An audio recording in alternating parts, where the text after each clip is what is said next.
Hello friends, आज हम लोग अपने क्लास को आगे कंटिन्यू करते हुए टारगेट यूपीटीजीटी 2020-21 में कल जहां हम लोगों ने समाप्त किया था, कल हम लोगों ने पढ़ा था मूल मात्रकों के बारे में, व्युत्पन्न मात्रकों के बारे में, साथ ही कुछ छोटी और बड़ी राशियां देखी थी जैसे एंगस्ट्रॉम, पिको और माइक्रो, नैनो, इन सब के बारे में चर्चा की थी। आज कुछ अन्य मात्रक हैं जो बड़ी दूरियों के लिए प्रयुक्त होते हैं, उनके बारे में कुछ चर्चाएं कर लेते हैं। फिर आगे जैसा कि मैंने कल बताया था कि हमारे सिलेबस के अकॉर्डिंग बीमा के माध्यम से जो यूनिट्स हैं, जो मात्रक हैं, उनको एक इकाई से या एक पद्धति से दूसरी पद्धति में परिवर्तित करना हम लोग सीखेंगे। उसके लिए पहले हम लोग बीमा का भी अध्ययन करेंगे। तो कुछ जो महत्वपूर्ण यूनिट्स हैं जिनको आप लोग जानते तो हैं, लेकिन कभी कभी क्या होता है जब एग्जाम में आती है अचानक सामने तो वो चीज़ें याद नहीं आती हैं, तो उसके लिए हम लोग रिवाइज कर लेते हैं। जैसे 1 मीट्रिक टन होता है, तो जो 1 मीट्रिक टन होता है वो 10³ किलोग्राम के इक्वल होता है। तो 1 मीट्रिक टन जो होता है वो 10³ यानी कि 1000 किलोग्राम के इक्वल होता है। तो 1 मीट्रिक टन जो है वो 10³ या 1000 10³ का है या 1000 kg के बराबर होता है। जबकि जो 1 कुंटल होता है वो 100 किलोग्राम का होता है। यानी कि अगर 1 मीट्रिक टन की बात करें तो 1 मीट्रिक टन में 10 कुंटल होते हैं, 10 कुंटल के बराबर होता है। इसके बाद एक खगोलीय मात्रक होता है। तो जो एक खगोलीय मात्रक है, एस्ट्रोनॉमिकल यूनिट बोलते हैं, एक खगोलीय मात्रक। तो ये जो खगोलीय मात्रक है, इस खगोलीय मात्रक को AU से प्रदर्शित करते हैं, एस्ट्रोनॉमिकल यूनिट, और इसका मान होता है 1.4960 into 10⁻11 मीटर। तो ये है 1.4960 into 10⁻11 मीटर। अगर एग्जाम में आपको किलोमीटर में लिख देगा तो 1.4960 into 10⁸ किलोमीटर भी लिखा मिल सकता है। तो ये चीज ध्यान रखने वाली बात यही है कि आपको आंसर ऑप्शन में मीटर में दे रहा है या किलोमीटर में दे रहा है। पता चला हमने मीटर में याद रखा है और वहाँ मीटर की जगह लगा दिया है किलोमीटर, तो वहाँ गड़बड़ हो जाती है। तो इसलिए इस चीज को भी ध्यान रखना है। खगोलीय मात्रक के बाद एक अन्य मात्रक होता है प्रकाश वर्ष का। अब इसमें सबसे बड़ा कंफ्यूजन ये रहता है कि इसका नाम है एक प्रकाश वर्ष। तो देखने में ये लगता है कि ये किसका मात्रक होगा, समय का, लेकिन ये एक प्रकाश वर्ष क्या है, दूरी का मात्रक होता है। और प्रकाश वर्ष कहा गया है एक प्रकाश वर्ष। तो प्रकाश वर्ष का मतलब ये है कि जो प्रकाश है, सूर्य का प्रकाश है, वो निर्वात में एक वर्ष में जितनी दूरी तय कर सकता है वो कहलाता है एक प्रकाश वर्ष। और ये सामान्य तौर पर 9.46 into 10⁻15 मीटर के इक्वल होता है। 9.46 into 10⁻15 मीटर के इक्वल होता है। इसको भी अगर किलोमीटर में पढ़ेंगे तो 10⁻12 किलोमीटर हो जाएगा। प्रकाश वर्ष के बाद एक पार्सेक होता है।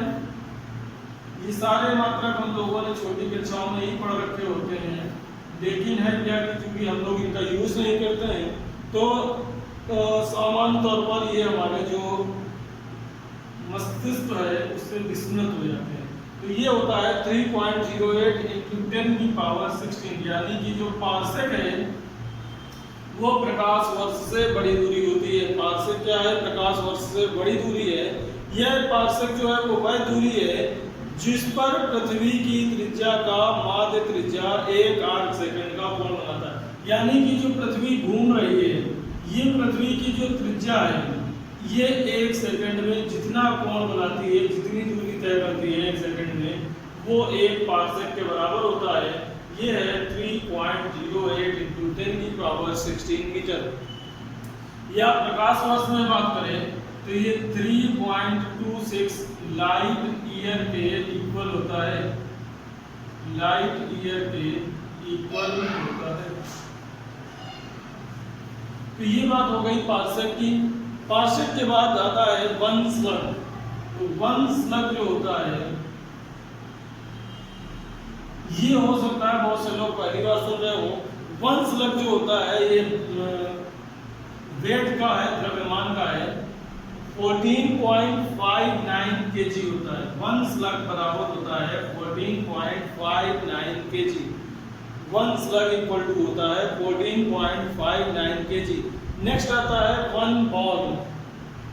तो जो 1 बॉल है ये क्षेत्रफल की इकाई है। 1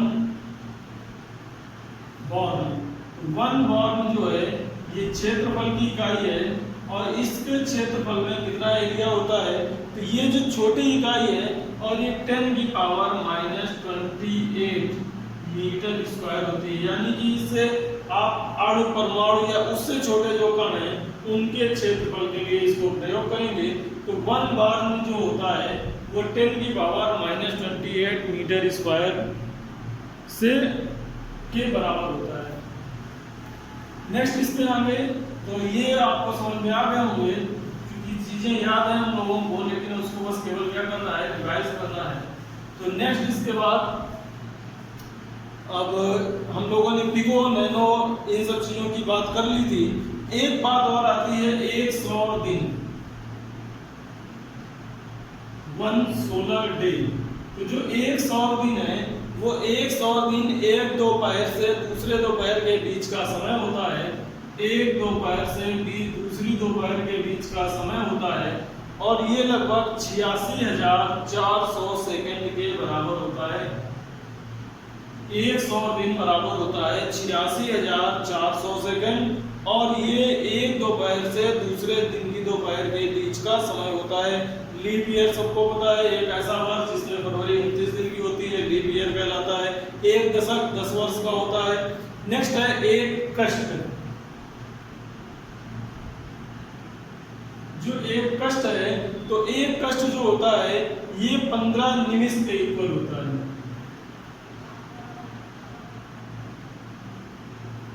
एक कष्ट 15 निमिष के इक्वल होता है। एक मुहूर्त 30 लघु के बराबर होता है। एक मुहूर्त जो है वो 30 लघु के बराबर होता है।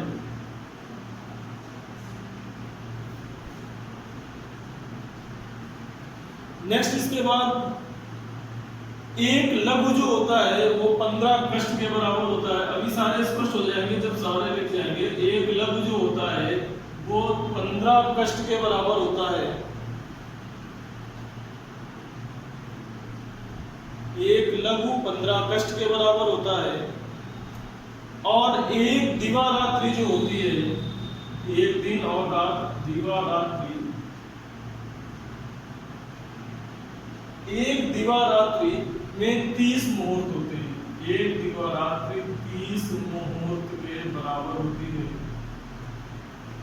एक दिवारात्रि में 30 मुहूर्त होते हैं और ये जो 30 मुहूर्त हैं ये बराबर होते हैं 24 घंटे के।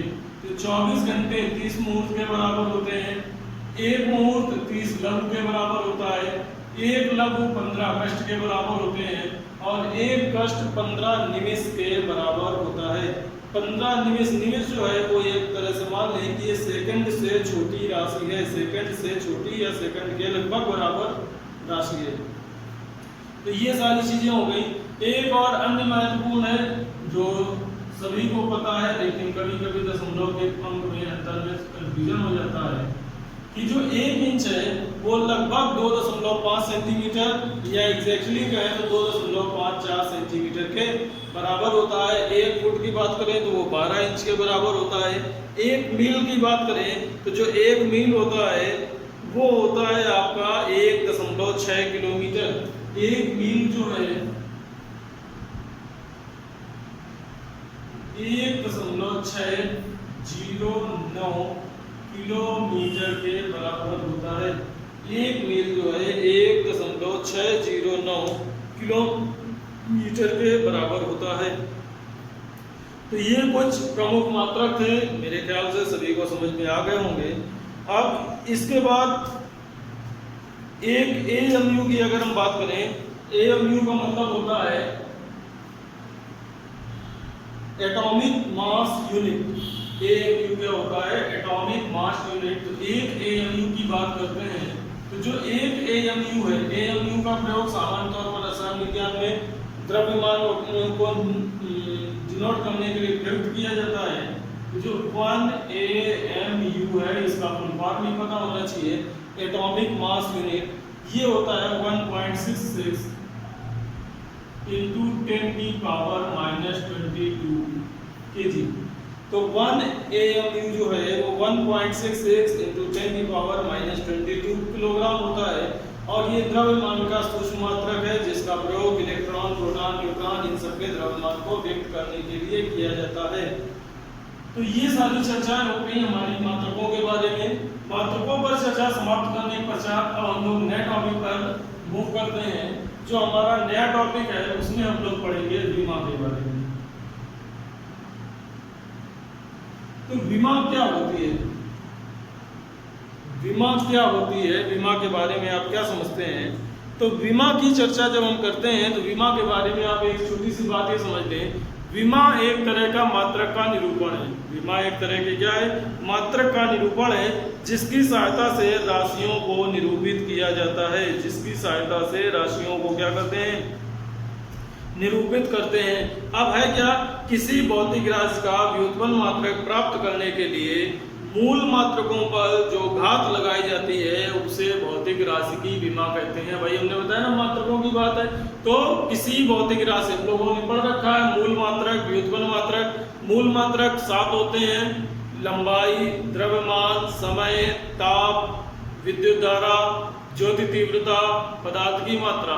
इन 7 मूल मात्रकों के आधार पर अन्य जितने भी भौतिक राशियों के मात्रक होते हैं उनको सबको मूल व्युत्पन्न मात्रक कहते हैं। इन व्युत्पन्न मात्रकों को मूल मात्रकों के रूप में व्यक्त करने पर इनके ऊपर जो घात लगती है उसको हम विमा कहते हैं। सामान्य तौर पर विमा में जो राशियां प्रयुक्त की जाती हैं तो वो जैसे कहीं द्रव्यमान की बात आती है तो द्रव्यमान का मात्रक हम जानते हैं क्या होता है? किलोग्राम। तो यहाँ जो द्रव्यमान की विमा होगी, द्रव्यमान की विमा, तो द्रव्यमान की विमा होती है कैपिटल M और विमा को सदैव बड़े कोष्ठक के अंदर लिखा जाता है, कैपिटल लेटर में लिखा जाता है। दूसरी लंबाई की विमा की अगर हम बात करें तो जो लंबाई की विमा होगी, लंबाई की विमा होती है कैपिटल L। समय की बात करें तो समय की विमा होती है कैपिटल T।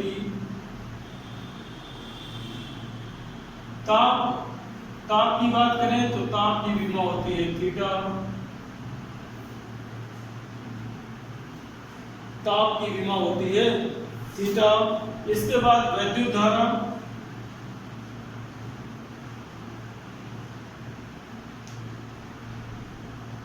वैद्युत धारा की विमा की बात करें तो वैद्युत धारा की विमा होती है कैपिटल A। तो वैद्युत धारा की विमा कैपिटल A होती है। इसके बाद ये आपकी प्रमुख विमाएं हैं। इसके बाद जो छठवीं राशि है जिसको हम कहते हैं ज्योति तीव्रता। ज्योति तीव्रता सामान्य तौर पर इनका प्रयोग बहुत कम किया जाता है। इसकी विमा होती है CD। ये एक ऐसी राशि है जिसकी विमा हम लोग स्मॉल लेटर में लिखते हैं। और पदार्थ की मात्रा, पदार्थ की मात्रा, इसकी भी विमा क्या होती है? मोल होती है, MOL। तो पदार्थ की मात्रा और ज्योति तीव्रता ये 2 ऐसी राशियां हैं जिनकी विमा स्मॉल लेटर में लिखी जाएगी। अन्य सभी राशियों की विमा जो होती है वो कैपिटल लेटर में प्रयोग करते हैं। द्रव्यमान की विमा M, लंबाई की L, समय की T, ताप की थीटा, विद्युत धारा की A, ज्योति तीव्रता की CD और पदार्थ की मात्रा की मोल होती है। इसकी सहायता से हम व्युत्पन्न राशियों की विमाएं ज्ञात कर सकते हैं। तो जैसे मान लीजिए व्युत्पन्न राशि होती है वेग या चाल, तो चाल बराबर क्या होता है? दूरी घटे समय। अगर हम चाल की विमा ज्ञात करें तो चाल बराबर क्या होता है? दूरी घटे समय। तो दूरी तो चाल की विमा,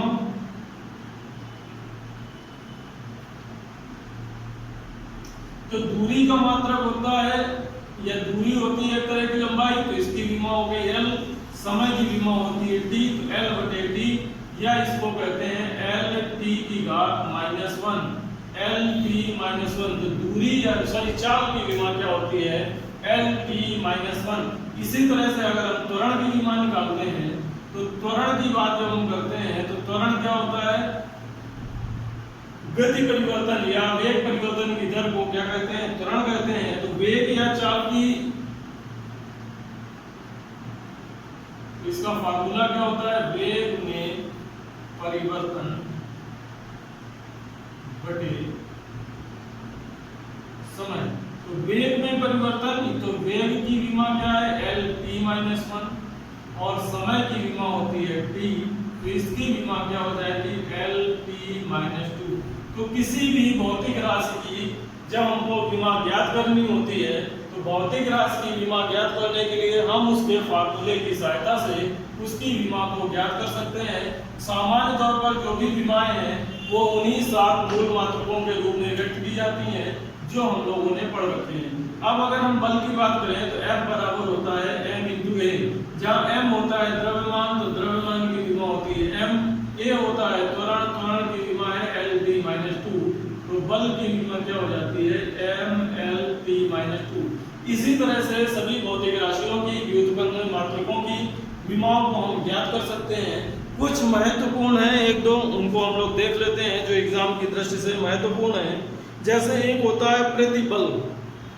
अन्य जो राशियां हैं जैसे त्वरण की, बल की हमने बता दी, दाब, कार्य, शक्ति, गतिज ऊर्जा, स्थितिज ऊर्जा, गुरुत्वीय विभव, रेखीय संवेग, आवेग, इन सब की विमाएं आप लोग कैलकुलेट कर लेंगे। सभी के पास बुक्स होंगी, फार्मूले भी पता है सभी को, तो उनको नोट करके एक बार प्रैक्टिस जरूर कर लेंगे। अन्य जो है जिनको हम थोड़ा इंपॉर्टेंट समझते हैं पेपर की दृष्टि से, उनको देख लेते हैं। जैसे एक है प्रतिबल। तो प्रतिबल क्या होता है, यंग प्रत्यास्थता गुणांक याद आ रहा होगा सभी को। प्रत्यास्थता के अभ्यास में हम लोग प्रतिबल और विकृति पढ़ते हैं। तो प्रतिबल जो होता है वो होता है बल बटे क्षेत्रफल। एकांक क्षेत्रफल पर लगाया गया बल क्या कहलाता है, प्रतिबल कहलाता है। प्रतिबल बराबर होता है बल बटे क्षेत्रफल। अब बल बटे क्षेत्रफल पर बल की विमा अभी भी नोट की थी हम लोगों ने, क्या होता है, m l t - 2। क्षेत्रफल होता है लंबाई गुणा चौड़ाई, तो इसकी विमा क्या हो जाएगी, l²। ये जब l² ऊपर जाएगा तो इसकी विमा आ जाएगी m l - 1 t - 2। तो प्रतिबल की जो विमा है वो होती है m l - 1 t - 2। इसी तरह से विकृति। तो विकृति क्या होती है, लंबाई में परिवर्तन बटे प्रारंभिक लंबाई। इसका फार्मूला होता है डेल्टा l/l, लंबाई में परिवर्तन बटे प्रारंभिक लंबाई। तो लंबाई में परिवर्तन या लंबाई में वृद्धि हो, कुछ भी होगा, तो उसकी विमा l होगी। प्रारंभिक लंबाई की भी विमा l होती है, तो इसकी विमा क्या आएगी, l⁴ या ये राशि कैसी होती है, विमाहीन राशि है। तो इस राशि की कोई विमा नहीं है, विकृति की कोई विमा नहीं होती है। तो इतनी बात आपको समझ में आ गई होगी, प्रतिबल और विकृति की कोई विमा नहीं, सॉरी प्रतिबल की विमा ml - 1 t - 2 होती है, विकृति विमाहीन राशि है। अब जैसा हमने प्रतिबल के पहले बताया था आपको, एक शब्द पढ़ रखा हम लोगों ने, यंग प्रत्यास्थता गुणांक। तो यंग प्रत्यास्थता गुणांक जो होता है वो प्रतिबल बटे विकृति होती है।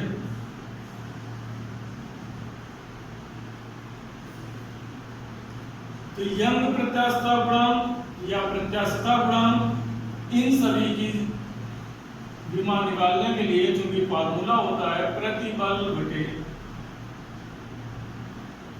विकृति। तो प्रतिबल की विमा क्या है, m l - 1 t - 2, और विकृति विमाहीन राशि है, या l⁴ लिखी गई थी, तो विमाहीन राशि है, तो इसकी विमा क्या हो जाएगी, m l - 1 t - 2। यानी कि यंग प्रत्यास्थता गुणांक या प्रत्यास्थता गुणांक की विमा और प्रतिबल की विमा दोनों ही क्या होती हैं, समान होती हैं।